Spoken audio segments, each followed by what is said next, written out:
ಧನುಃ ಪೌಷ್ಪಂ ಮೌರ್ವಿ ಮಧುಕರಮಯೀ ಪಂಚವಿಶಿಖಾಃ ವಸಂತಃ ಸಾಮಂತೋ ಮಲಯಮರುದಾಯೋ ಧನರಥಃ ತಥಾಪ್ಯೇಕಃ ಸರ್ವಂ ಹಿಮಗಿರಿಸುತೆ ಕಾಮಪಿ ಕೃಪಾಂ ಅಪಾಂಗಾತ್ತೇ ಲಬ್ಧ್ವಾ ಜಗದಿದಮನಂಗೋ ವಿಜಯತೆ.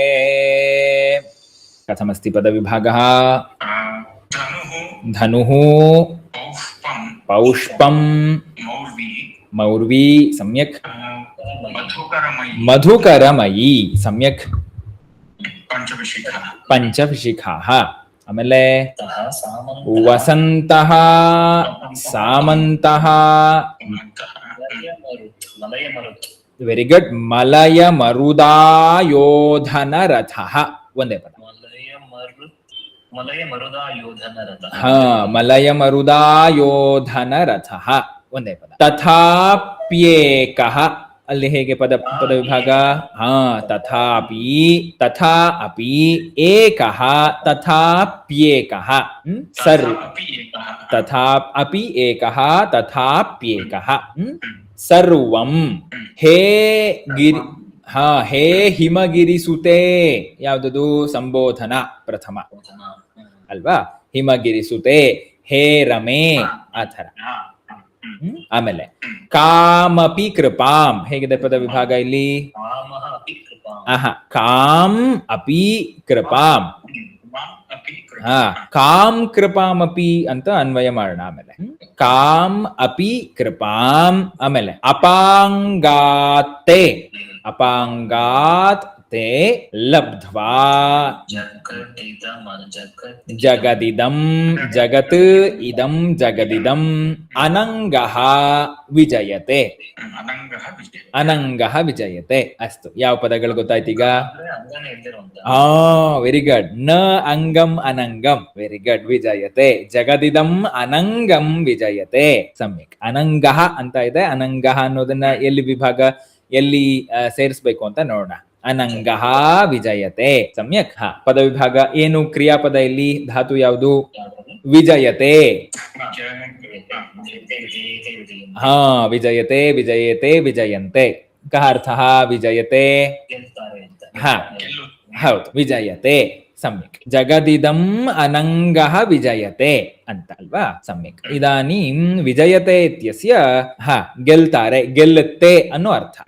ಇಲ್ಲಿ ಏನು ಗೆಲ್ಲುತ್ತೆ ಅನ್ನೋದನ್ನ ನೋಡೋಣ ಈಗ. ಸಮ್ಯಕ್. ಜಗದಿದಂ ಅನಂಗಃ ವಿಜಯತೆ, ಏಕಃ ಅನಂಗಃ ಇದಂ ಜಗತ್ ವಿಜಯತೆ. ಸಾಮಾನ್ಯ ಅರ್ಥ ಏನು ಅಂದ್ರೆ ಇಲ್ಲಿ, ಆಮೇಲೆ ಅನ್ವಯಕ್ಕೆ ಬಂದ್ರೆ ಈಸಿ ಆಗುತ್ತೆ ನಿಮ್ಗೆ. ಸೊ ಸಾಮಾನ್ಯ ಅರ್ಥ ಏನು? ಹೇ ಹಿಮಗಿರಿಸುತ್ತೆ ಮಹೋದಯ. ನ ಅಂಗಃ ಅನಂಗಃ ಅಂತ. ಹಾ ಅಂದ್ರೆ ಏನು? ಅನಂಗಃ, ನ ಅಂಗಃ ಅನಂಗಃ ಅಂದ್ರೆ ಏನು? ಶರೀರ ಇಲ್ದಿದ್ದು ಅಂತ ಅರ್ಥ. ಶರೀರ ಇಲ್ದಿದ್ದು, ಬಾಡಿಲೆಸ್, ಅದು ವಿಜಯತೆ. ಏನು ವಿಜಯತೆ, ಏನಕ್ಕೆ ಅನ್ವಯ ಮಾಡ್ತಿದ್ದಾರೆ ಅನ್ನೋದನ್ನ ನೋಡೋಣ ಈಗ. ಫಸ್ಟ್ ಇಂದ. ಧನುಹು ಅಂದ್ರೆ ಏನು? ಬಿಲ್ಲು. ಪೌಷ್ಪಂ, ಪೌಷ್ಪಂ ಅಂತ ಹೇಳಿದ್ರೆ ಪುಷ್ಪೇಣ ಕೃತಂ ಪೌಷ್ಪಂ ಇತ್ಯರ್ಥ. ಪುಷ್ಪದಿಂದ ಮಾಡಿರುವಂತ ಧನುಹು.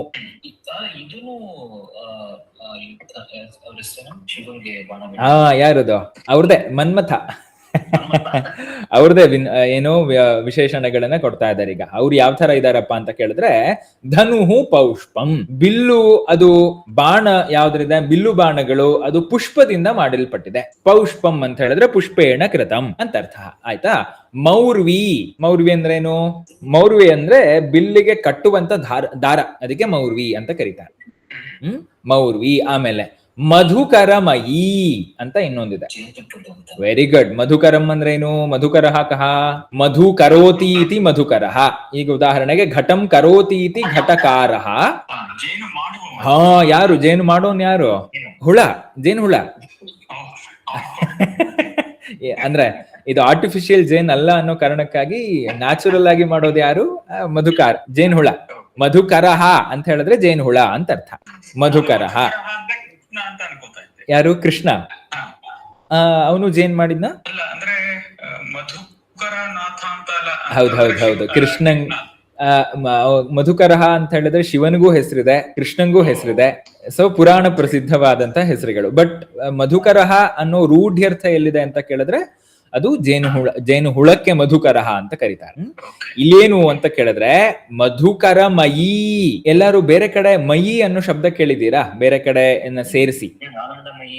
ಅಯ್ಯೋ ಬೇರೆ ಅಲ್ಲ, ಚಿನ್ಮಯ ಅನ್ನೋ ಇದು ಮಯಟ್ ಪ್ರತ್ಯಯ. ಅಲ್ಲಿ ಮಯಟ್ ಪ್ರತ್ಯಯ ಎರಡು ಕಡೆ ಬರುತ್ತೆ, ಪ್ರಾಚುರ್ಯಾರ್ಥದಲ್ಲಿ ಬರುತ್ತೆ. ಪ್ರಾಚುರ್ಯಾರ್ಥ ಅಂತ ಹೇಳಿದ್ರೆ ಎಲ್ಲಿ ಅಧಿಕವಾಗಿದೆಯೋ ಅದನ್ನ ಮಯಟ್ ಪ್ರತ್ಯಯದಿಂದ ಸೇರಿಸ್ಕೊಳ್ಬಹುದು, ಅಂದ್ರೆ ಹೇಳ್ಬಹುದು. ಉದಾಹರಣೆಗೆ ಮಧುಕರಮಯ ಅಂತ ಇಲ್ಲೂ ಹೇಳಿದ್ರೆ, ಮಧುಕರಮಯಿ ಅನ್ನೋದು ಸ್ತ್ರೀಲಿಂಗ.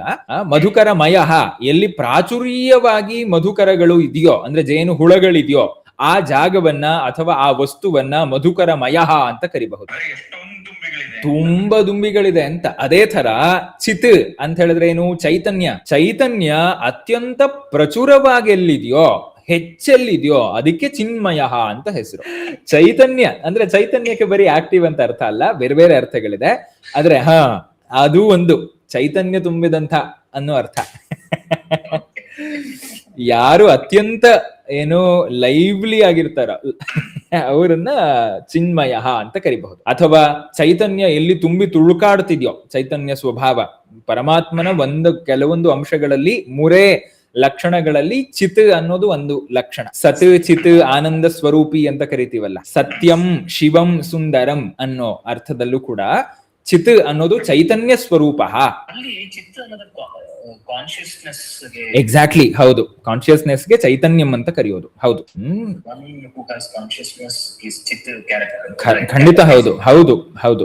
ಸತ್ ಅಂತ ಹೇಳಿದ್ರೆ ಮೂರು ಕಾಲದಲ್ಲೂ ಇರುವಂತದ್ದು. ಸತ್ಯಂ, ಸತ್ವಂ ಅನ್ನೋ ಎಲ್ಲ ಪದಗಳು ಬಂದಿರುವಂತದ್ದು ಅಲ್ಲಿಂದಾನೆ. ಚಿತ್ ಅಂತ ಹೇಳಿದ್ರೆ ಕೂಡ ಚೈತನ್ಯ ಅಂತ ಹೇಳಿದ್ರೆ the consciousness, full of consciousness ಅನ್ನೋದಕ್ಕಿಂತನೂ ಆ ಚೈತನ್ಯದ ಸ್ವರೂಪ ಯಾರೋ ಅದು ಅಂತ ಅರ್ಥ. ಆಯ್ತಾ? ಸತ್ ಚಿತ್ ಆನಂದ, ಕೊನೆಗೆ ಎಲ್ಲಿ ಅತ್ಯಂತ ಆನಂದ ಸ್ವರೂಪನೇ ಇದೆಯೋ ಅದು ಕೂಡ ಏನೋ ಬ್ರಹ್ಮ ಅಂತ ಅರ್ಥ. ಸೊ ಪರಮಾತ್ಮನಿಗೆ ಇರುವಂತಹ ಮೂರು ಲಕ್ಷಣಗಳಲ್ಲಿ, ಉಪನಿಷತ್ ಭಾಷಿತ ಲಕ್ಷಣಗಳಲ್ಲಿ ಸತ್ ಚಿತ್ ಆನಂದ, ಚಿತ್ ಅನ್ನೋದು ಕೂಡ ಒಂದಿದು. ಅಂದ್ರೆ ಎಲ್ಲಿ ಆ ಚಿತ್ ಚೈತನ್ಯ ಅತ್ಯಂತ ಪ್ರಾಚುರ್ಯದಿಂದ ಸಿಗುತ್ತೋ ಅದಕ್ಕೆ ಚಿನ್ಮಯ ಅಂತ ಹೆಸರು.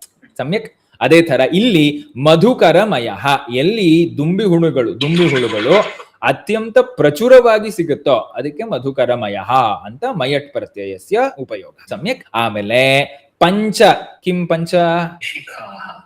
ಪಂಚ ಇತ್ಯಸ್ಯ ಕಃ ಅರ್ಥಃ? 5.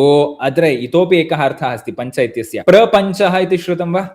ಪ್ರಪಂಚ ಅಂದ್ರೆ ಏನರ್ಥ? ಪಂಚ ಅಂದ್ರೆ ಪಂಚ ಅನ್ನೋ ಅರ್ಥಕ್ಕೆ ವಿಸ್ತಾರ ಅಂತ ಕೂಡ ಅರ್ಥ ಇದೆ.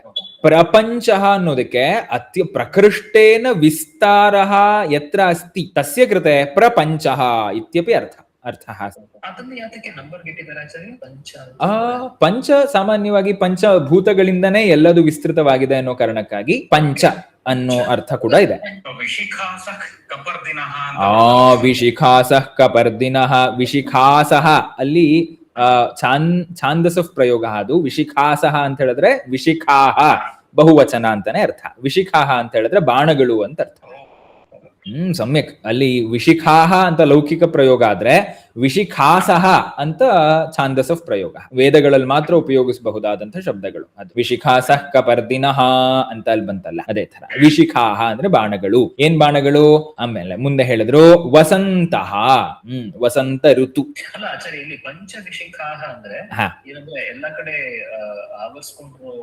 ಇಲ್ಲಿ ಪಂಚವಿಶಿಖಾಹ ಅಂತ ಹೇಳಿದ್ರೆ ಕಾಮದೇವನ ಹತ್ರ 5 ಬಾಣಗಳಿದೆ ಅಂತ ಅರ್ಥ. 5 ಯಾವ ತರದ ಬಾಣಗಳು?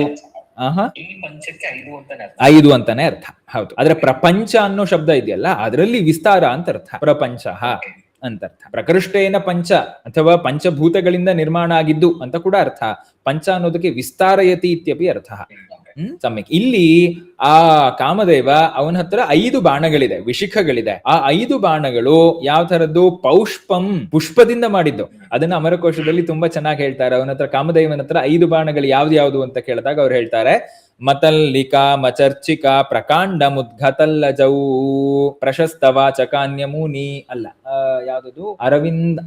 ಕರೆಕ್ಟ್. ಅರವಿಂದಮಶೋಕಂಚ ಚೂತಂಚ ನವಮಲ್ಲಿಕಾ ನೀಲೋತ್ಪಲಂಚ ಪಂಚೈತೆ ಪಂಚಬಾಣಸ್ಸ ಸಾಯಕಾಹ ಅಂತ ಅರವಿಂದ, ಅಶೋಕ, ಚ್ಯೂತ ಅಂತ ಪುಷ್ಪ. ಈ 5 ಬಾಣಗಳು ಅಥವಾ ಈ 5 ಹೂವಿನ ಬಾಣಗಳನ್ನ ಇಟ್ಕೊಂಡವನು ಯಾರು, ಅವನಿಗೆ ಮನ್ಮಥ ರಾಜ ಅಥವಾ ಮನ್ಮಥ ಕಾಮದೇವ ಅಂತ ಕರೀತಾರೆ. ಅರವಿಂದಮ ಶೋಕಂಚ ಚೂತಂಚ ನವಮಲ್ಲಿಕಾ ನೀಲೋತ್ಪಲಂಚ ಪಂಚೈತೆ ಪಂಚಬಾಣಸ್ಸ ಸಾಯಕಾಹ ಅಂತ ಅಮರಕೋಶ ಹೇಳುತ್ತೆ ಯಾವ್ದು ಅಂತ. ಇಲ್ಲಿ ಪಂಚಬಾಣಗಳು ಅಂತ ಹಾಗೆ ಹೇಳಿದ್ದಾರೆ. ಆಮೇಲೆ ಅರವಿಂದ, ಅಶೋಕ, ಆಮೇಲೆ ಅರವಿಂದಂ, ಅಶೋಕಂಚ, ಚೂತಂ ಅಂತ ಒಂದು, ಆಮೇಲೆ ಹೌದು ಎಕ್ಸಾಕ್ಟ್ಲಿ. ಆಮೇಲೆ ಅರವಿಂದಂ, ಅಶೋಕಂಚ, ಚೂತಂಚ, ಮಲ್ಲಿಕಾ ಪುಷ್ಪ. ಆಮೇಲೆ ನೀಲೋತ್ಪಲಂ ಅಂದ್ರೆ ಕಮಲ, ನೀಲ ಕಮಲ. ನೀಲೋತ್ಪಲಂಚ ಪಂಚೈತೆ 5 ಆಯ್ತಾ? 5 ಆಯ್ತು. ಹಾ, ಅರವಿಂದ, ಅಶೋಕ, ಚ್ಯೂತ, ನವಮಲ್ಲಿಕಾ, ನೀಲೋತ್ಪಲ. ಈ 5 ಹೂಗಳನ್ನ ಬಾಣಗಳನ್ನಾಗಿ ಮಾಡಿಕೊಂಡು ಯಾರು ಶಿವನ ಮೇಲೆ ಅಥವಾ ಯಾರ ಮನಸ್ಸಿನಲ್ಲೂ ಕೂಡ ಕಾಮೋತ್ಪತ್ತಿಯನ್ನ ಮಾಡ್ತಾನೋ ಅವನು ಮನ್ಮಥ ರಾಜ ಅಂತ ಅರ್ಥ. ಅವನಿಗೆ 5 ಬಾಣಗಳಿದೆ. ಆ 5 ಬಾಣಗಳು ಈ ಹೂವಿನ 5 ಬಾಣಗಳು, ಇದೇ 5 ಹೂಗಳು ಅಂತ ಅರ್ಥ. ಆಯ್ತಾ? ಆಮೇಲೆ ವಿಶಿಖಾಹ ಅಂದ್ರೆ ಆಯ್ತು. ವಸಂತಃ ಅಂದ್ರೆ ಏನರ್ಥ? ವಸಂತ ಮಾಸ. ಎಕ್ಸಾಕ್ಟ್ಲಿ. ವಸಂತ ಮಾಸನನ್ನ ಸಾಮಂತ ಮಾಡ್ಕೊಂಡು ಅವನ ಮಂತ್ರಿಮಂಡಲದಲ್ಲಿ ಇಟ್ಕೊಂಡು, ಆಯ್ತಾ, ಅವನೇನ್ ಮಾಡ್ತಿದ್ದಾನೆ? ಮಲಯ ಮರುದಾಯೋಧನ ರಥಃ. ಮಲಯ ಅಂತ ಹೇಳಿದ್ರೇನು? ಮಲಯ ಪರ್ವತಗಳು. ಮಲಯ ಪರ್ವತ ಎಲ್ಲಿದೆ ಗೊತ್ತೇನೋ? ಅಲ್ಲ, ಮಲಯ ಅಂತ ಹೇಳಿದ್ರೆ ಸಹ್ಯಾದ್ರಿಯ ಕೊನೆಯ ಭಾಗ, ಅದಕ್ಕೆ ಮಲಯ ಅಂತ ಕರೀತಾರೆ. ಸಹ್ಯಾದ್ರಿ ಕೊನೆ. ಆಮೇಲೆ ಸಹ್ಯಾದ್ರಿ ಅಷ್ಟ್ ಮಾತ್ರ ಅಲ್ಲ, ನಮ್ಮ ಎಲ್ಲಿ ಶ್ರೀಗಂಧದ ಜಾಸ್ತಿ ಉತ್ಪತ್ತಿ ಆಗುತ್ತಲ್ಲ, ಅದನ್ನ ಮಲಯ ಅಂತ ಕರೀತಾರೆ. ನಮ್ಮ ಯಾವ ಕಡೆ ಭಾಗ? ಗುಂಡ್ಲುಪೇಟೆ ಮತ್ತೆ ಮೈಸೂರು ಭಾಗಗಳಲ್ಲಿ ಪರ್ವತ ಶ್ರೇಣಿ ಹೋಗುತ್ತಲ್ಲ, ಆ ಪರ್ವತ ಶ್ರೇಣಿಗಳಿಗೆ ಮಲಯ ಪರ್ವತಗಳು ಅಂತ ಕರೆಯೋದು. ಎಲ್ಲಿ ವೆಸ್ಟರ್ನ್ ಘಾಟ್ಸ್ ಮೋಸ್ಟ್ಲಿ.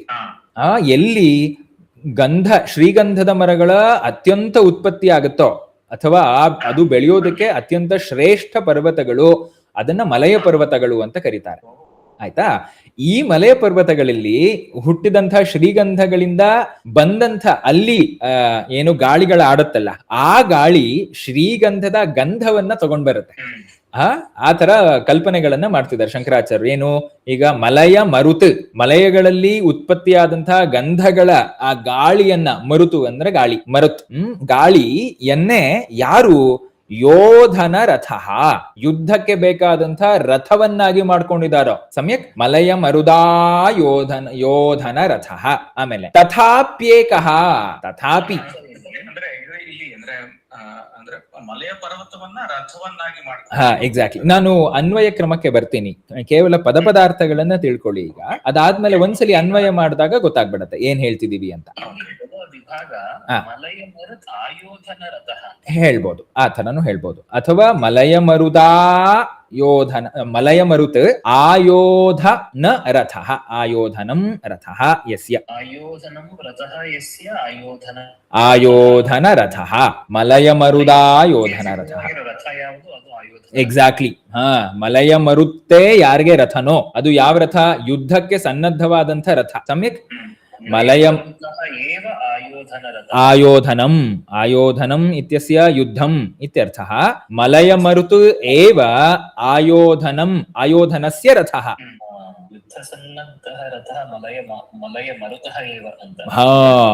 ಆ ಮಲಯ ಮರುತ್ತಿನಿಂದ ಬಂದಂತಹ ಗಾಳಿಯೇ ರಥ. ಯಾವ ರಥ ಅದು? ಯುದ್ಧ ರಥ. ಯಾರ್ಗೋ ಅಂತ ಅರ್ಥ, ಬಹುವ್ರೀಹಿ. ಸೊ ಮಲಯ ಮರುದಾ ಯೋಧನ ರಥ. ತಥಾಪಿ ಹಾಗಿದ್ದಾಗ್ಲೂ ಕೂಡ ಸರ್ವಂ ಹಿಮಗಿರಿಸುತೆ, ಹೇ ಹಿಮಗಿರಿಸುತೆ, ಪರ್ವತ ರಾಜತನಯೇ ಪಾರ್ವತಿ, ಹೇ ಪಾರ್ವತಿ, ಕಾಮಪಿ ಕೃಪಾಂ, ನಿನ್ನ ಆ ಸ್ವಲ್ಪ ಮಾತ್ರ ಕೃಪೆಯನ್ನ ಪಡಿಬೇಕು ನಾವು. ಹೇಗೆ? ಅಪಾಂಗಾತ್ತೇ ಲಬ್ಧ್ವಾ. ಅಪಾಂಗಂ ನಾಮ ದೃಷ್ಟಿ ಇತ್ಯರ್ಥ. ಅಪಾಂಗಂ, ಯಾರ್ದು ಅಪಾಂಗಂ? ತೇ ಅಪಾಂಗಂ, ನಿನ್ನ ಅಪಾಂಗವನ್ನ, ಆ ಕಟಾಕ್ಷ ದೃಷ್ಟಿಯನ್ನ, ಕಟಾಕ್ಷ ದೃಷ್ಟಿ ಅಂತ ಹೇಳಿದ್ರೆ ಕಣ್ಣಿನ ತುದಿಯಲ್ಲಿ ನೋಡೋದು ಅಂತ ಅರ್ಥ. ಅಂದ್ರೆ ಸಂಪೂರ್ಣ ಏನು ಜಾಗೃತ ಅವಸ್ಥೆಯಲ್ಲಿ ಸಂಪೂರ್ಣ ಗಮನ ಇಟ್ಟು ನೋಡೋದು ಅಂತ ಅರ್ಥ ಅಲ್ಲ. ಅಪಾಂಗ ಅಂತ ಹೇಳಿದ್ರೆ ಕೇವಲ ಕಣ್ಣಿನ ತುದಿಯಲ್ಲಿ ನೋಡಿ ಬಿಡ್ತೀವಲ್ಲ, ಅಷ್ಟು ದೃಷ್ಟಿಯೂ ಸಾಕು ಅಂತ ಅರ್ಥ. ಅಪಾಂಗಾತೆ ಲಬ್ಧ್ವಾ ಜಗದಿದಂ, ಇದಂ ಜಗತ್, ಲಬ್ಧ್ವಾ ಅಂತ ಹೇಳಿದ್ರೆ ಸಿಕ್ಕಿ ಅಂತ ಅರ್ಥ.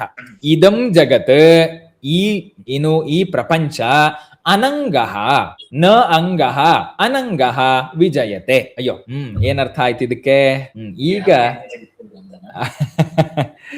ಈಗ ನಾವು ಏನ್ ಬರೋಣ, ಅನ್ವಯಾರ್ಥಕ್ಕೆ ಬಂದ್ಬೇಡ. ಈಗ ಗೊತ್ತಾಗುತ್ತೆ ನೋಡಿ. ನೋಡಿ ಒಂದೊಂದು ಪದಶಃ ಅರ್ಥ ಆಯ್ತಾ ನಿಮ್ಗೆ? ಈಗ ನೋಡಿ, ಹೇ ಹಿಮಗಿರಿಸುತೆ, ಹೇ ಹಿಮಗಿರಿಸುತೆ, ಹೇ ಪಾರ್ವತಿ, ತೇ ಅಪಾಂಗಾತ್, ನಿನ್ನ ದೃಷ್ಟಿಯಿಂದ, ನಿನ್ನ ಯಾವ ತರ ದೃಷ್ಟಿಯಿಂದ? ಕಟಾಕ್ಷ ದೃಷ್ಟಿಯಿಂದ, ನಿನ್ನ ದೃಷ್ಟಿಯಿಂದ ಏನಾಯ್ತು? ಸರ್ವಂ ಲಬ್ಧ್ವಾ, ಕೊನೆ ಮೂರನೇ ವಾಕ್ಯದಲ್ಲಿ ಬಂತು ನೋಡಿ, ತಥಾಪ್ಯೇಕ ಸರ್ವಂ ಅಂತ. ಸರ್ವಂ ಲಬ್ಧ್ವಾ, ಏನೇನು ಸರ್ವಂ ಅಂದ್ರೆ? ಪೌಷ್ಪಂ ಧನುಹು, ಹೂವಿನಿಂದ ಮಾಡದಂತ ಬಾಣ, ಬಿಲ್ಲು. ಮಧುಕರಮಯೀ ಪಂಚವಿಶಿಖಾಹ, ಮಧುವಿನಿಂದ ಮಾಡಿದ್ದು, ದುಂಬಿಗಳಿಂದ ಮಾಡಿರುವಂತ 5 ವಿಶಿಖಗಳು, 5 ಬಾಣಗಳು, ಆಯ್ತಾ? ಮೌರ್ವಿ, ಬಾಣಕ್ಕೆ ಕಟ್ಟಿದಂತ ಆ ದಾರ ಆಯ್ತು. ಅದರ ಜೊತೆಗೆ ಯಾರ್ಯಾರು ಬಂದ್ರು? ಸಾಮಂತಹ ವಸಂತಹ. ಆಮೇಲೆ ಅವನು ಎಲ್ಲಿ ಬಂದಿದ್ದಾನೆ? ಮಲಯ ಮರುದಾಯೋಧನ ರಥಃ ವಸಂತಹ ಸಹ, ಮಲಯ ಮರುತ್ತನ್ನೇ ಯುದ್ಧದ ರಥವನ್ನಾಗಿ ಮಾಡಿಕೊಂಡು ಯಾರು ಬಂದಿದ್ದಾನೋ ವಸಂತ, ಅವನ ಜೊತೆಗೆ ಏಕಃ ಅನಂಗಃ ಇದಂ ಜಗತ್ ವಿಜಯತೆ. ಜ್ಞಾತಂ?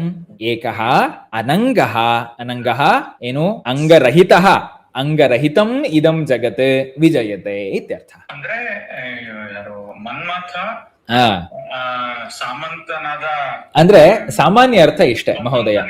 ಇದರಲ್ಲಿ ಇದರಲ್ಲಿ ಕಲ್ಪನಾ ಶಕ್ತಿಗೆ ಇನ್ನು ಸ್ವಲ್ಪ ಜಾಸ್ತಿ ಒತ್ತನ್ನ ಕೊಟ್ಟಿದ್ದಾರೆ. ಹೇಗೆ ಅಂತ ಕೇಳಿದ್ರೆ, ಹೇ ಹಿಮಗಿರಿಸುತ್ತೆ ಅಂತ ಅರ್ಥ ಆಯ್ತು. ಇಲ್ಲಿ ಏನ್ ಹೇಳ್ತಿದ್ದಾರೆ? ಕೆಲವೊಂದು ಆಯುಧಗಳನ್ನ ಮೆನ್ಷನ್ ಮಾಡಿದ್ರು, ಅದನ್ನ ಸರಿಯಾಗಿ ಅರ್ಥ ಮಾಡ್ಕೊಳ್ಳಿ. ಹೇಗೆ ನೋಡಮ್ಮ, ಮನ್ಮಥ ರಾಜನ ಹತ್ರ ಏನಿದೆ ಆಯುಧ? ಆಯುಧ ಅಂತ ಹೇಳಿದ್ರೆ, ಆಯುಧಗಳು ಅಂದ್ರೆ ಏನಕ್ಕೆ? ಯುದ್ಧಗಳನ್ನ ಮಾಡುವುದಕ್ಕೆ ಕಠೋರವಾದಂತಹ ಆಯುಧಗಳು ಬೇಕು. ಆದ್ರೆ ಈ ಮನ್ಮಥ ರಾಜನ ಹತ್ರ ಏನಿದೆ ಆಯುಧ? ಆಯುಧ ಅಂತ ಹೇಳಿದ್ರೆ ಹೂಗಳಿಂದ ಮಾಡಲ್ಪಟ್ಟಿರುವಂತ ಬಿಲ್ಲು, ಬಾಣ, ಮತ್ತೆ ಜೇನು ನೊಣಗಳಿಂದ ಕೂಡದಂತ ಏನಿದೆ ಬತ್ತಣಿಕೆ ಎಲ್ಲ ಇದೆ ಅವನ ಹತ್ರ, ಆಯ್ತಾ?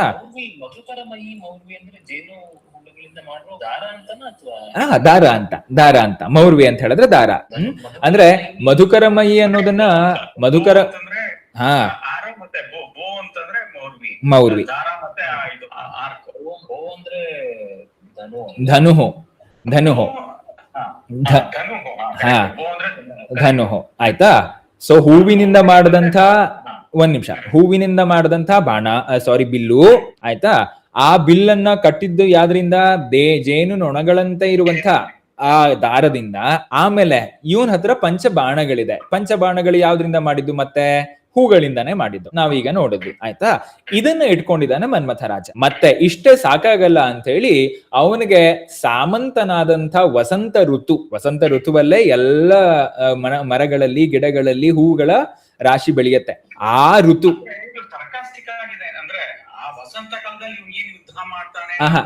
ಅಲ್ಲಲ್ಲ, ಇನ್ನು ಮುಂದೆ ಬರುತ್ತೆ ನೋಡಿ. ವಸಂತ ಕಾಲದಲ್ಲಿ ಸಾಮಂತನಾದಂಥ ವಸಂತನ ಕಾಲದಲ್ಲಿ ಏನ್ ಮಾಡ್ತಿದ್ದಾನೆ? ವಸಂತ ಋತು ಅಥವಾ ವಸಂತ ಅನ್ನೋ ಸಾಮಂತ ಅವನು ಯುದ್ಧಕ್ಕೆ ಬೇಕಾದಂತ ಏನು ರಥವನ್ನ ತಗೊಂಡ್ ಬಾ ಅಂತ ಹೇಳಿದ್ರೆ ಮಲಯ ಮರುತ್ತಿನಿಂದ ಮಾಡದಂತ ರಥವನ್ನ ತಗೊಂಡ್ಬಂದ್ಬಿಟ್ಟಿದ್ದಾನೆ. ಎಲ್ಲದಕ್ಕೂ ಮುಖ್ಯವಾಗಿ ಅನಂಗಃ ಅವನು, ವಸಂತ ಅನ್ನೋನು. ಅನಂಗ ಅಂದ್ರೆ ಏನು? ಅವನಿಗೆ ದೇಹನೇ ಇಲ್ಲ. ಸಮ್ಯಕ್, ವಸಂತ ಅನ್ನೋನು ದೇಹನೇ ಇಲ್ಲದೆ ಇರುವಂತ ಆ ಸಾಮಂತ ಅವನು ಅನಂಗಃ. ಅವನು ಮಲಯ ಮರುತ್ತಿನಲ್ಲಿ ಬಂದಿದ್ದಾನೆ ರಥನ್ನ ಮಾಡ್ಕೊಂಡು. ಇಲ್ಲಿ ನೋಡಿದ್ರೆ ರಾಜ, ಮುಖ್ಯವಾದಂತ ಯುದ್ಧ ಮಾಡ್ಬೇಕಾದವನು ಯಾರು? ಮನ್ಮಥ ರಾಜ.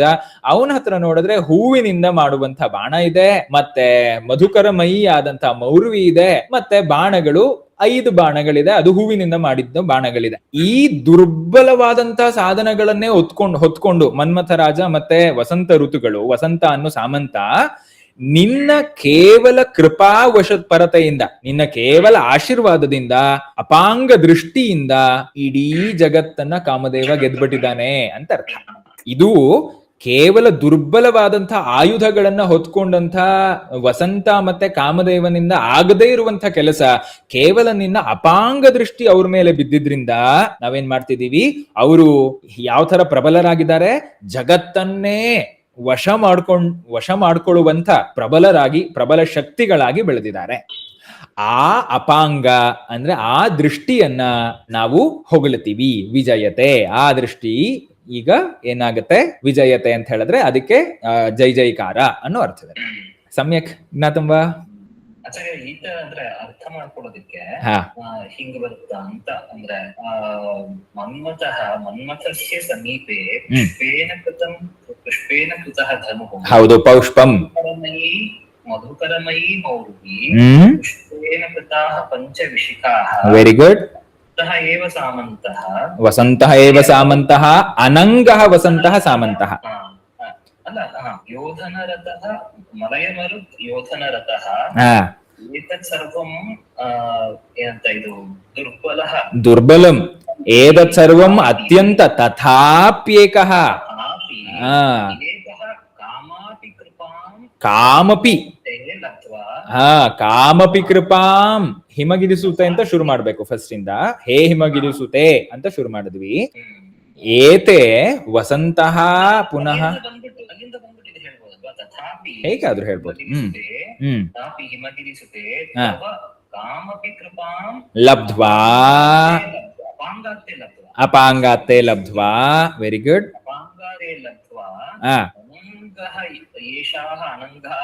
ಅನಂಗಃ ಅನ್ನೋದು ಮುಗಿತು. ಅನಂಗಃ ಅನ್ನೋದು ಫಸ್ಟ್ ವಸಂತನಿಗೆ ಸಾಮಂತನಿಗೆ ವಿಶೇಷ.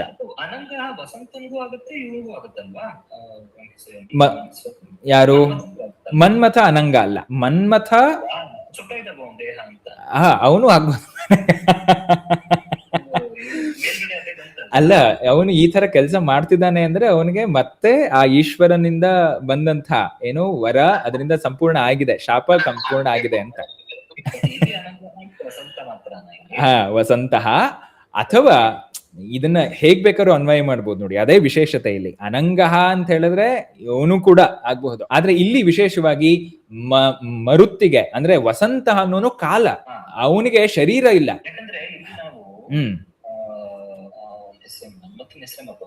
ಮನ್ಮಥ ಸೆಂಟ್ರಲ್ ಪೀಸ್ ಆಗಿ ಇಟ್ಕೊಂಡಿರೋದ್ರಿಂದ ಅಪಾಂಗಾತೆ ಲಬ್ಧ್ವಾಪಿ ಜಗದಿದಂ ವಿಜಯತೆ. ಅನಂಗಃ ಜಗದಿದಂ ವಿಜಯ. ಜಗದಿದಂ ಅನಂಗಃ ವಿಜಯತೆ ಅಲ್ಲ, ಅಪಾಂಗಃ ವಿಜಯತೆ. ತವ ಅಪಾಂಗಃ ತವ ಅಪಾಂಗಾತ್ ಲಬ್ಧ್ವಾ ತೇ ಲಬ್ಧ್ವಾ ಅಂತ ಬಂತು ಅಲ್ಲಿ, ಅದಾಯ್ತಾ? ಅದಾದ್ಮೇಲೆ ಲಬ್ಧ್ವಾ ಆಶೀರ್ವಾದಂ ಲಬ್ಧ್ವಾ ಇದಂ ವಿಜಯತೆ. ಅಪಾಂಗದಿಂದ, ಅಪಾಂಗ ಅಂತ ಹೇಳಿದ್ರೆ ದೃಷ್ಟಿಯಿಂದ ಅಂತ. ತೇ ಅಪಾಂಗಾತ್ ಜಗದಿದಂ ವಿಜಯತೆ. Very good. ಓದಿತು. ಹೇ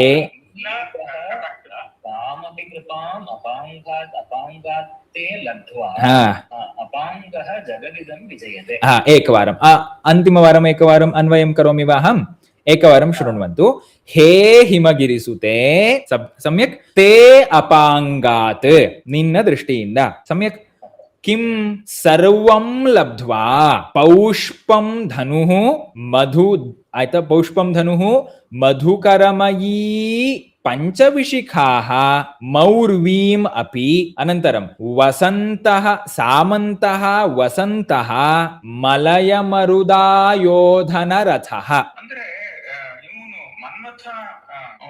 ಅಲ್ಲ, ನಾವೀಗ ಫಸ್ಟಿಗೆ ಇಲ್ಲಿ ಏನ್ ಪ್ರಾಬ್ಲಮ್ ಆಗಿದೆ ಅಂದ್ರೆ ಈ ಶ್ಲೋಕದಲ್ಲಿ ಮಹೋದಯ, ಪ್ರಾಬ್ಲಮ್ ಅಂತ ಹೇಳಿದ್ರೆ ಸಾಮಾನ್ಯವಾಗಿ ನಾವು ಬಾಲ ದೃಷ್ಟಿಯಿಂದ ನೋಡೋದಾಗಿದ್ದಾಗ ಎಲ್ಲೂ ಕೂಡ ಒಂದೊಂದು ಕ್ರಿಯಾಪದಗಳನ್ನ ಸೇರಿಸಿ ನಮ್ಮ ತರ ವಾಕ್ಯಗಳನ್ನ ಸಂಪೂರ್ಣ ಮಾಡಬಾರ್ದು ಕಾವ್ಯಗಳಲ್ಲಿ.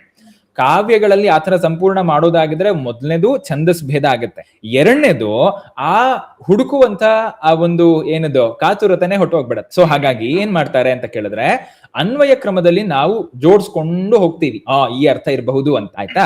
ಸೊ ಹಾಗಾಗಿ ಈ ಕ್ರಮದಲ್ಲಿ ನೋಡೋದಾದ್ರೆ ಸೊ ಈ ತರ ಫಸ್ಟ್ ಗೆ ನಾವು ಎಲ್ಲ ಆಯುಧಗಳನ್ನ ಇನ್ ಮಾಡಿದ್ವಿ, ಆಮೇಲೆ ಸಾಮಂತನನ್ನ ಕರ್ಕೊಂಡ್ ಬಂದ್ವಿ, ಸಾಮಂತನಿಂದನೂ ಜಗತ್ತು ಗೆಲ್ಲಕ್ಕಾಗದೇ ಇದ್ದಾಗ ಅಂದ್ರೆ ದುರ್ಬಲ ಆಯುಧಗಳನ್ನ ಇಟ್ಕೊಂಡಂತ ಇವರು ಹೇಗೆ ಗೆಲ್ತಾರೆ ಅಂತ ಪ್ರಶ್ನೆ ಮಾಡಿ ಆಮೇಲೆ ಕೊನೆಗೆ ಹೇಳಿದ್ವಿ, ತೇ ಅಪಾಂಗಾತ್ ಸರ್ವಂ ಲಬ್ಧ್ವಾ ಇದಂ ಜಗತ್ ವಿಜಯತೆ. ಅಷ್ಟೇ. ಸಮ್ಯಕ್. ಅಂದ್ರೆ ಫೈನಲಿ ತಾತ್ಪರ್ಯ ಈ ಮನ್ಮಥನ ಹತ್ರ ಇರೋ ಆಯುಧಗಳೆಲ್ಲ ದುರ್ಬಲವಾದದ್ದು, ಹಾಗಿದ್ರು ಅಪಾಂಗಾತ್ ಇದಂ ಸರ್ವಂ ವಿಜಯತೆ. ಅಷ್ಟೇ.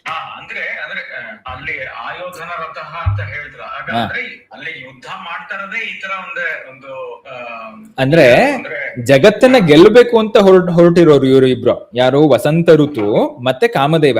ವಸಂತ ಋತುವಲ್ಲಿ ಅಫ್ಕೋರ್ಸ್ ನಮಗೆ ಗೊತ್ತು, ಎಲ್ಲ ಪ್ರಪಂಚದ ಎಲ್ಲ ಹೂಗಳು ರಾಶಿಗಳು ಎಲ್ಲ ಬೆಳಕಾಗಿದ್ದಾಗ ಅಥವಾ ಬೆಳೆದಿದ್ದಾಗ ಮನುಷ್ಯನ ಹೃದಯದಲ್ಲಿ ಅಥವಾ ಎಲ್ಲ ಪ್ರಾಣಿಗಳ ಹೃದಯದಲ್ಲೂ ಕೂಡ ಆ ಕಾಮಭಾವ ಹುಟ್ಟುತ್ತೆ. ಆ ಕಾಮಭಾವ ಹುಟ್ಟಿರೋದ್ರಿಂದ ಅಂದ್ರೆ ಕಾಮಭಾವ ಬರ್ತಿರೋದು ಅಂದ್ರೆ ಏನರ್ಥ ಆಯ್ತು? ಜಗತ್ತಿನಲ್ಲಿ ಮನ್ಮಥನ ಪ್ರವೇಶ ಆಯ್ತು ಅಂತ ಅರ್ಥ, ಆಯ್ತಾ.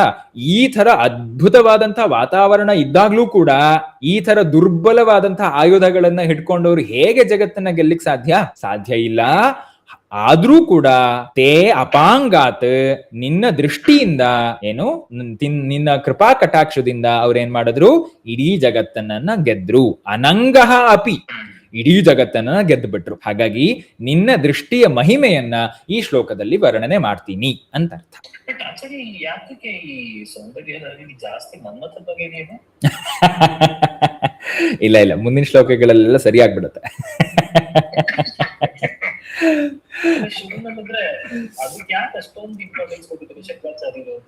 ಯಾಕೆ ಅಂತ ಕೇಳಿದ್ರೆ ಇದು ಮನುಷ್ಯನ ಅತ್ಯಂತ ಪ್ರಥಮ ಏನು ಭಾವನೆಗಳಲ್ಲಿ ಒಂದು.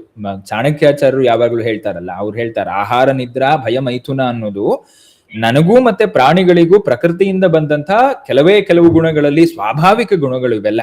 ಇದನ್ನ ಮೀರ್ ಹೋಗ್ಬೇಕು ಅಂತ ಹೇಳಿದ್ರೆ ಇದನ್ನ ತಿಳ್ಕೊಳ್ಬೇಕು. ಫಸ್ಟ್ ತಿಳ್ಕೊಂಡಾದ್ಮೇಲೆ ಇದಕ್ಕೆ ಕರ್ತ್ರಿಯಾದಂತ ಈ ದೇವಿಯನ್ನ ನಾವು ಏನೋ ಸ್ಮರಣೆ ಮಾಡ್ಬೇಕು ಅಂತ. ಈ ದೇವಿಯನ್ನ ನಾವು ಮಾಯೆ ಅಂತ ಹೇಳ್ತೀವಿ. ಮಾಯೆ ಏನಕ್ಕೆ ಕಾರಣ ಆಯ್ತು? ಮಾಯೆ ಜಗತ್ತಿಗೆ ಕಾರಣ ಆಯ್ತು. ಜಗತ್ತು ಅಂದ್ರೆ ಯಾರು? ಜಗತ್ತು ಅಂದ್ರೆ ನಾವು.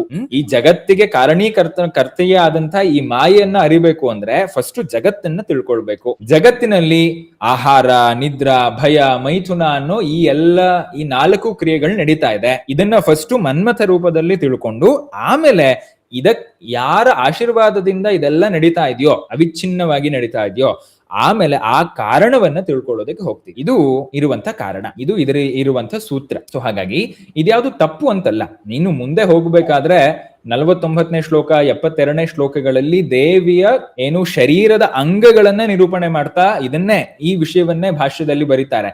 ಇದನ್ ಯಾರು ಶಂಕರಾಚಾರ್ಯ ಪುರುಷನಾಗಿ ಯಾರು ಬರೆದಿದ್ದಲ್ಲ. ಆದ್ರೆ ದೇವಿಯನ್ನ ನಿರೂಪಣೆ ಮಾಡ್ಬೇಕಾದ್ರೆ ಇದೇ ತರ ಜಗತ್ತನ್ನ ಫಸ್ಟ್ ತಿಳಿದು ಅದರ ಸ್ವಭಾವಗಳನ್ನ ತಿಳಿದು ಆ ಸ್ವಭಾವಕ್ಕೆ ಕಾರಣ ಯಾರು ಅನ್ನೋರನ್ನ ತಿಳಿಯೋದಕ್ಕೆ ಹೋಗ್ತಿದೀವಿ. ಸೊ ಹಾಗಾಗಿ ಇದು ವೇದಾಂತ ಅಲ್ಲ, ಇದು ಶಾಸ್ತ್ರ. ಯಾವ ಶಾಸ್ತ್ರ ಇದು? ಭೌತಿಕ ಶಾಸ್ತ್ರನೋ ಅಥವಾ ಜಗತ್ತಿನ ಶಾಸ್ತ್ರನೋ ತಿಳಿಯುವಂಥದ್ದು. ಖಂಡಿತ ಹೌದು. ಸೊ ಹಾಗಾಗಿ ಎಲ್ಲ ದೇವಸ್ಥಾನಗಳಿಗೆ ನಾವು ಫಸ್ಟಿಗೆ ಹೋಗ್ತಾ ಇರಬೇಕಾದ್ರೆ ಯಾಕೆ ಏನು ಅರ್ಧನಗ್ನ ಚಿತ್ರಗಳನ್ನ ಬಿಡಿಸಿರೋದು ಅಥವಾ ಏನು ಕೆತ್ತನೆಗಳನ್ನ ಮಾಡಿರೋದು ಅಂತ ಕೇಳೋದಾದ್ರೆ ಇದೇ ಅರ್ಥ. ನಮ್ಮ ನೈಸರ್ಗಿಕವಾದಂತಹ ಗುಣಲಕ್ಷಣಗಳು, ಪದ್ಧತಿಗಳು ಇದನ್ನೇ ತೋರಿಸುತ್ತೆ. ಆಮೇಲೆ ಇದನ್ನ ಬಿಟ್ಟು ಯಾರಿಗೆ ಒಳಗ್ ಹೋಗೋಕೆ ಸಾಮರ್ಥ್ಯ ಇದೆಯೋ ಅವರು ದೇವರನ್ನ ಗರ್ಭಗುಡಿಯಲ್ಲಿ ನೋಡ್ತಾರೆ. ನಾನು ಕೇವಲ ಪರಿಕ್ರಮವನ್ನೇ ಮಾಡ್ತಿರ್ತೀನಿ ಅಂತ ಕೇಳಿದ್ರೆ ಅಫ್ಕೋರ್ಸ್ ಈ 4ರಲ್ಲೇ ಓಡಾಡ್ತಿರ್ತೀನಿ ಅಂತ ಅರ್ಥ. ಆದ್ರೆ ಇದನ್ನ ಒಳಗ್ ಹೋಗಿ ಧರ್ಮ ವಿಶೇಷಗಳನ್ನ ತಿಳ್ಕೊಳ್ಳೋದಕ್ಕೆ ಯಾರಿಗೆ ಶಕ್ತಿ ಸಾಮರ್ಥ್ಯ ಅಥವಾ ಭಗವತಿಯ ಕೃಪೆ ಇದೆಯೋ ಅವ್ರು ಮಾತ್ರ ಜಗತ್ತಿನ ರಹಸ್ಯವನ್ನ ಅಂದ್ರೆ ಗರ್ಭಗುಡಿಯನ್ನ ಸೇರೋದಕ್ಕೆ ಸಾಮರ್ಥ್ಯವಂತರಾಗ್ತಾರೆ. ಸೊ ಹಾಗಾಗಿ ಪ್ರಕೃತಿ ಅನ್ನೋಳು ಅದೇ ಹೇಳ್ತಾರಲ್ಲ, ಮನಃ ಏವ ಮನುಷ್ಯಾಣಾಂ ಕಾರಣಂ ಬಂಧ ಮೋಕ್ಷಯೋಹೋ ಅಂತ. ಬಂಧಕ್ಕೂ ಪ್ರಕೃತಿನೇ ಕಾರಣ, ಸಂಸಾರಕ್ಕೂ ಪ್ರಕೃತಿನೇ ಕಾರಣ, ಸಂಸಾರದಿಂದ ವಿಮುಕ್ತರಾಗೋದಕ್ಕೂ ಪ್ರಕೃತಿನೇ ಕಾರಣ ಅಂತ. ಸಮ್ಯಕ್ವಾ? ಮನ ಏವ ಮನುಷ್ಯಾಣಾಂ ಕಾರಣಂ ಬಂಧ ಮೋಕ್ಷಯೋಹೋ. ಬಟ್ ದೇವಿ ಬಗ್ಗೆ ಸ್ತುತಿಗಳು ತುಂಬಾ ಇದ್ರೆ ಇದ್ಯಾತಕ್ಕೆ ಇಷ್ಟು ಫೇಮಸ್ ಆಯ್ತು? ಇದು ಇಟ್ ಇಸ್ ಲಿಟಲ್ ಡಿಫರೆಂಟ್ ಅಲ್ವಾ? ಹೌದು, ಖಂಡಿತ ಹೌದು, ಖಂಡಿತ ಹೌದು. ಇದಕ್ಕೆ ಅಧಿಕಾರಿಗಳು ಕೂಡ ಬೇರೆಯವರೇ. ಸೊ ಸಾಮಾನ್ಯವಾಗಿ ದೇವರನ್ನ, ವಿಷ್ಣುವನ್ನ, ಶಕ್ತಿಯನ್ನ ಅಳಿಬೇಕಾದ್ರೆ ಬೇರೆದೇ ನಮ್ಗೆ ಪ್ಯಾರಾಮೀಟರ್ಸ್ ಇರುತ್ತೆ, ವೇದಾಂತ ದೃಷ್ಟಿಯಲ್ಲಿ ನೋಡ್ತೀವಿ. ಆದ್ರೆ ಖಂಡಿತ ಹೌದು, ಖಂಡಿತ ಹೌದು, ಖಂಡಿತ ಹೌದು.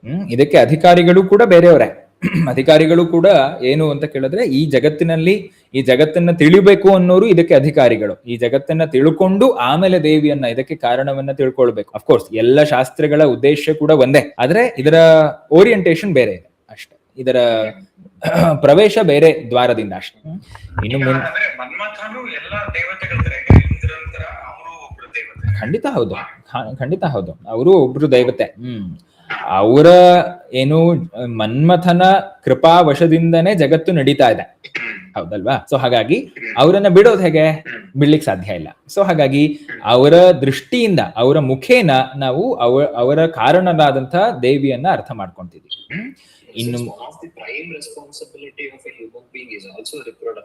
ಖಂಡಿತ ಹೌದು, ಹೌದು. ಅದನ್ನ ಬಿಟ್ಟು ಮುಂದೆ ಏನಿಲ್ವಲ್ಲ. ಅಂದ್ರೆ ಜಗತ್ತು ನಡಿಬೇಕು ಅಂತ ಕೇಳಿದ್ರೆ ಈ 4 ಅಂಶಗಳು ನಡಿಲೇಬೇಕು. ಆದ್ರೆ ಇದನ್ನ ಹೊರಗೆ ಹೋಗ್ಬೇಕು ಅನ್ನೋದು ಎಲ್ರಿಗೂ ಬರದೇ ಇರುವಂತ ವಿಷಯಗಳು. ಇದು ಕೆಲವೊಬ್ಬರಿಗೆ ಬೇಕಾದಂತ ವಿಷಯಗಳು, ವೈರಾಗ್ಯ, ಜ್ಞಾನ ಅನ್ನೋದು. ಆದ್ರೆ ಖಂಡಿತ ಎಲ್ರಿಗೂ ಬರಬಾರ್ದು, ಖಂಡಿತ ಎಲ್ರಿಗೂ ಬರಬಾರ್ದು. ಅಯ್ಯೋ, ಎಲ್ರಿಗೂ ಬಂದ್ಬಿಟ್ರೆ ಆಮೇಲೆ ಕಷ್ಟ ಅಲ್ವಾ? ಸೊ ಹೌದು, ಮತ್ತೆ ಎಲ್ರಿಗೂ ಬರಬಾರ್ದು. ಆದ್ರೆ ಎಲ್ರೂ ಕೂಡ ಇದ್ರಲ್ಲೇ ರತರಾಗಿರ್ಬಾರ್ದು ಅಲ್ವಾ? ಸೊ ಇದ್ರಿಂದ ಹೊರಗೆದ್ದು ಕೆಲವೊಬ್ಬರನ್ನಾರು ಹೇಳ್ಕೊಳ್ಳುವಂತ ಸಾಮರ್ಥ್ಯವನ್ನ ಅವ್ರು ಪಡಿಬೇಕು. ಈಗ ರಾಮಕೃಷ್ಣ ಪರಮಹಂಸರಂಥವ್ರು, ವಿವೇಕಾನಂದರಂಥವ್ರು, ಅಥವಾ ಇನ್ ಯಾರ್ಯಾರು ಈ ಇದ್ರಲ್ಲಿದಾರೋ ಅವರು ಇದರಿಂದ ಸ್ವಲ್ಪ ಹೊರಗೆದ್ದು ಜಗತ್ತಿಗೆ ತೋರಿಸೋದು, ನೋಡಪ್ಪ ಇಲ್ಲೂ ಕೂಡ ಒಂದ್ ದಾರಿ ಇದೆ, ಬರೀ ಇಷ್ಟೇ ಅಲ್ಲ, ಬರೀ ಕೆಲಸಗಳಲ್ಲ, ಬರೀ ಏನು ಹಣವನ್ನ ಸಂಪಾದನೆ ಮಾಡೋದಲ್ಲ, ಬಟ್ ಇದಕ್ಕಿಂತ ಮೇಲಿದ್ದು ಇನ್ನೊಂದು ಧರ್ಮ ಇದೆ, ಅದನ್ನ ತೋರಿಸೋರು ಮಹಾಪುರುಷರು ಇರ್ತಾರೆ. ಆದ್ರೆ ಎಲ್ರೂ ಆತರ ಆಗ್ಲಿಕ್ಕೆ ಸಾಧ್ಯನೂ ಇಲ್ಲ. ಯಾಕಂದ್ರೆ ಖಂಡಿತ ಇದೆ, ಖಂಡಿತ ಇದೆ. ಈಗ ನೋಡಿ, ಜನಕ ಮಹಾರಾಜರು ಇರ್ತಾರಲ್ಲ, ಖಂಡಿತ ಇಲ್ಲ. ಜನಕ ಮಹಾರಾಜರು ಅದಕ್ಕೆ ಉಪನಿಷತ್ಗಳಲ್ಲೇ ಕೊಟ್ಟಂತ ಉದಾಹರಣೆ ಅದು. ಜನಕ ಮಹಾರಾಜರು ರಾಜರಾಗಿ ಅವರು ಋಷಿಗಳು ಆಗಿದ್ರು ಅಂತ, ಜ್ಞಾನಿಗಳು ಆಗಿದ್ರು ಅಂತ. ಸಾಧ್ಯ ಇದೆ, ಸಾಧ್ಯ ಇದೆ. ಎಲ್ಲಿ ತನಕ ಅವರಿಗೆ ಸಂಚಿತ ಕರ್ಮ ನಾಶ ಆಗಲ್ವೋ ಅಲ್ಲಿ ತನಕ ಇದೇ ದೇಹದಲ್ಲಿ ಇದೇ ಕರ್ತವ್ಯಗಳನ್ನ, ಇದೇ ಕರ್ಮಗಳನ್ನ ಮಾಡ್ತಾ ಅವರು ಬದುಕಬೇಕು. Krishna himself is an example for it. ಯದ್ಯಪಿ ಕೃಷ್ಣ ಭಗವದ್ಗೀತೆಯಲ್ಲಿ ಹೇಳ್ತಾನೆ, ಕೃಷ್ಣ ಯದ್ಯಪಿ ನೀನು ಜೀವನ್ ಮುಕ್ತ, ಕೃಷ್ಣ ನೀನು ಪರಮಾತ್ಮನ ಸ್ವರೂಪ, ಪರಮಾತ್ಮನೇ ನೀನು, ನಿನ್ಗೆ ಯಾಕೆ ಕರ್ಮ, ನೀನ್ ಯಾಕೆ ಯುದ್ಧ ಮಾಡ್ಬೇಕು, ನೀನು ಯುದ್ಧದ ಕೊನೆಗೆ ರಿಸಲ್ಟ್ ಅನ್ನ ಹೇಳ್ಬಿಡು ಅಂತ ಹೇಳಿದಾಗ, ಇಲ್ಲ ನನಗೂ ಕೂಡ ಸಂಚಿತ ಕರ್ಮಗಳು, ನಾನು ಯಾವ ಶರೀರದಲ್ಲಿ ಹುಟ್ಟಿದ್ದೀನಿ, ಯಾವ ಕುಟುಂಬದಲ್ಲಿ ಹುಟ್ಟಿದ್ದೀನಿ, ನಾನ್ ಮಾಡ್ಬೇಕಾದಂತ ಕರ್ತವ್ಯಗಳೇನು, ಇದನ್ನೆಲ್ಲ ನೋಡ್ಕೊಂಡು ಕರ್ಮದ ಸಹಿತವಾಗಿ ನಾನು ಬದುಕ್ಬೇಕು.